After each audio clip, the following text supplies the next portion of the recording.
दोस्तों, दुनिया में ऐसी बहुत सारी जेलें हैं जो अपराध करने वाले कैदियों को सजा देने के लिए बनाई गई है। पर कुछ जेल ऐसी भी हैं जिनके नाम से कैदियों के पसीने छूट जाते हैं। उन्हीं में से एक है सेल्यूलर जेल। हो सकता है इस जेल का नाम सुनकर आप में से बहुत से लोग समझ गए होंगे कि हम किसकी बात कर रहे हैं। लेकिन अगर आपको अभी भी समझ में नहीं आया तो हम आपको बता दें, हम बात कर रहे हैं काला पानी जेल की। काला पानी आजादी से पहले अंग्रेजों द्वारा भारतीयों पर किए गए बेपनाह जुल्म की दर्दनाक कहानी है। एक ऐसी कहानी जो भारतीय इतिहास में काले अध्याय के रूप में दर्ज है। आज हम आपको अपने इस वीडियो में क्या होती है काला पानी की सजा, कैदी इसके नाम से क्यों कांपते थे, कहां ये जेल, किसने और क्यों करवाया इसका निर्माण, जैसी बहुत सी चीजों के बारे में बताने वाले हैं। तो वीडियो को बिना स्किप किए अंत तक जरूर देखना दोस्तों। चलिए और देर ना करते हुए वीडियो को स्टार्ट करते हैं। दोस्तों, सेल्यूलर जेल भारत के केंद्र शासित प्रदेश अंडमान और निकोबार द्वीप की राजधानी पोर्ट ब्लेयर में स्थित है, जिसे लोग आज काला पानी जेल के नाम से भी जानते हैं। अब आप सोच रहे होंगे आखिर इस सेल्यूलर जेल का नाम काला पानी पड़ा कैसे।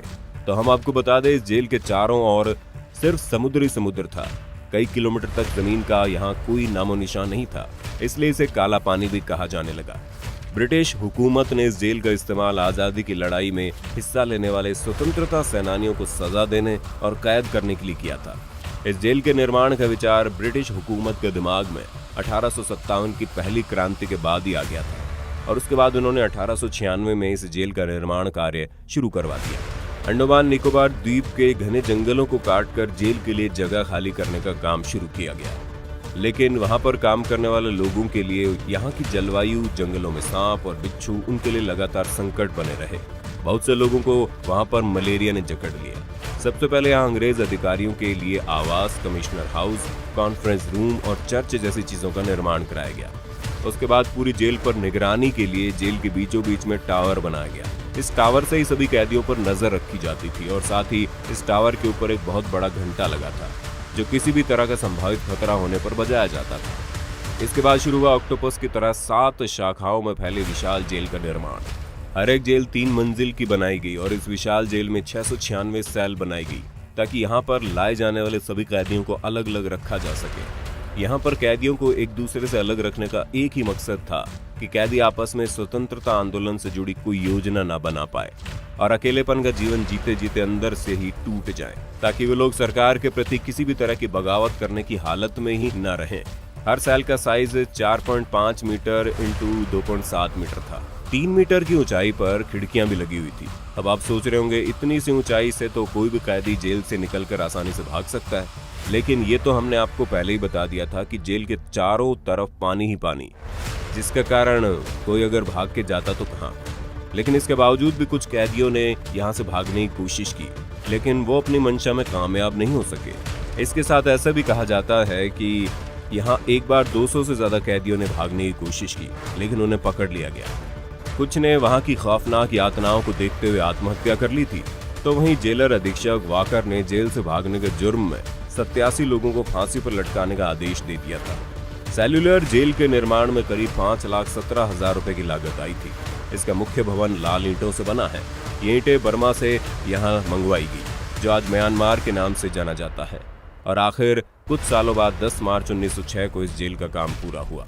इस जेल में बंद क्रांतिकारियों या यूं कहें कैदियों पर बहुत जुल्म ढाया जाता था। हर एक कैदी को रोजाना कोलू के बैल की तरह 30 पाउंड नारियल और सरसों को कोलू में पैरना होता था। अगर वो ऐसा नहीं कर पाते थे तो उन्हें बुरी तरह कोड़ों से पीटा जाता था और कई सालों तक उन्हें बेड़ियों में जकड़ दिया जाता था। यहाँ रहने वाले कैदियों को पिसाई करने वाली मिल पर कई घंटों तक काम करवाना, कई सप्ताह तक हथकड़ी के साथ खड़े रहकर बागवानी करवाना, रस्सी बनाना, नारियल की जटा तैयार करना, कालीन बनाना, तौलिए बुनने का काम, एकांत काल कोठरी में कैद करना, साथ ही हफ्तों तक भूखा रखने और सलाखों के पीछे कैद करना। ये यातना इतनी भयानक थी कि जिसमें कैदी को मानसिक और शारीरिक तौर पर अपाहिज बना दिया जाता था। दोस्तों, ये तो बहुत ही मामूली सजा होती थी, लेकिन अब जो हम आपको बताने वाले हैं उसे सुनकर हो सकता है आपकी रूह कांप जाए। सोचिए, अगर कोई आपको घास से बनी सब्जी खिलाए तो आप क्या करेंगे। हो सकता है गुस्से में थाली फेंक दें, या कुछ और। लेकिन काला पानी में रहने वाले कैदियों के पास ये ऑप्शन भी नहीं था। क्योंकि भूखे रहने की वजह से ये घास की सब्जी उन्हें खानी ही होती थी। नमक के नाम पर बस एक चुटकी दिया जाता था। इस खाने की वजह से कई कैदियों की मौत भी हुई। इसके साथ ही उन्हें पीने के लिए जो पानी दिया जाता था उसमें कीड़े पड़े रहते थे, जिसे अगर कोई आम इंसान देख ले तो घिन ना जाए। काला पानी की जेल में कोई शौचालय नहीं बना हुआ था, इसलिए जब भी उन्हें शौच जाना होता था तो वो अपनी सेल का इस्तेमाल करते थे। वहाँ कैदियों को 2 बर्तन दिए जाते थे, जिनमें से एक का इस्तेमाल वो खाना खाने और दूसरे का इस्तेमाल शौच के लिए करते थे। जब भी वो अपनी सेल से बाहर आते थे तो उस बर्तन को साफ कर लेते थे। यहाँ तक कि कैदियों के पास सोने के लिए ना तो रजाई थी ना कंबल। उन्हें मौसम कैसा भी हो हमेशा जमीन पर ही सोना होता था। जब भी वहाँ रहने वाले किसी कैदी ने किसी चीज की मांग की तो उन्हें इतनी भयानक सजा दी जाती थी जिसकी हम और आप कल्पना भी नहीं कर सकते। लेकिन ब्रिटिश सरकार को इससे कोई फर्क नहीं पड़ता था। एक जानकारी के अनुसार काला पानी की इस जेल का प्रयोग अंग्रेज सिर्फ भारतीय कैदियों के लिए नहीं करते थे। यहाँ दूसरी जगहों के भी सेनानियों को कैद करके लाया जाता था। ब्रिटिश अधिकारियों के लिए ये जगह पसंदीदा थी क्योंकि ये द्वीप एकांत और दूर था। इस कारण आसानी से कोई आ नहीं सकता था और ना ही जा सकता था।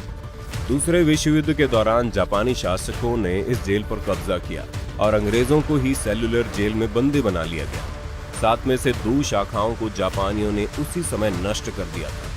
द्वितीय विश्व युद्ध खत्म होने के साथ ही 1945 में अंग्रेजों ने इस पर फिर से कब्जा कर लिया। काला पानी की सजा काटने वाले स्वतंत्रता सेनानियों में बटुकेश्वर दत्त, विनायक दामोदर सावरकर, बाबूराव सावरकर, सोहन सिंह, मौलाना अहमदुल्ला, मौलवी अब्दुल रहीम सादिकपुरी, मौलाना फजल हक खैराबादी, एस चंद्र चटर्जी, डॉक्टर दीवान सिंह, योगेंद्र शुक्ला, वमन राव जोशी और गोपाल भाई परमानंद जैसे कई नाम शामिल थे। सेल्युलर जेल की दीवारों पर वीर शहीदों के नाम आज भी लिखे हैं। साथ ही वहां एक संग्रहालय भी बना है जहां पर उन अस्त्रों को देखा जा सकता है जिनमें स्वतंत्रता सेनानियों पर अत्याचार किए जाते थे। भारत को आजादी मिलने के बाद इसकी 2 शाखाओं को ध्वस्त कर दिया गया था। बाकी बची 3 शाखाओं और मुख्य टावर को 1969 में राष्ट्रीय स्मारक घोषित कर दिया गया। 1963 में यहाँ एक गोविंद वल्लभ पंत अस्पताल खोला गया था और यहाँ पर 500 बिस्तरों वाला अस्पताल है और 40 डॉक्टर यहाँ के लोगों की सेवा कर रहे हैं। अगर आपको भी कभी मौका मिले तो एक बार सेल्युलर जेल जरूर जाकर आए। यहाँ आपको अपने वीर क्रांतिकारियों की हिम्मत और जज्बे को देखकर गर्व की अनुभूति होगी। भारत सरकार ने हमारे स्वतंत्रता सेनानियों की स्मृतियों को आज तक संभाल कर रखा है और जब भी कभी आपको जीवन में घूमने का मौका मिले तो एक बार काला पानी जरूर जाए। तो दोस्तों, क्या आप भी काला पानी की इस सजा के बारे में पहले से जानते थे? हमें कमेंट में बताना जरूर। अगर आपको हमारी आज की वीडियो पसंद आए तो वीडियो को ज़्यादा से ज़्यादा लाइक करने के साथ इसे अपने दोस्तों और रिश्तेदारों के साथ शेयर करना ना भूलें। साथ ही अगर आप हमारे YouTube चैनल पर नए हैं तो चैनल को सब्सक्राइब जरूर करें। फिलहाल आज के लिए बस इतना ही। अब दीजिए इजाज़त। आपका बहुत बहुत शुक्रिया।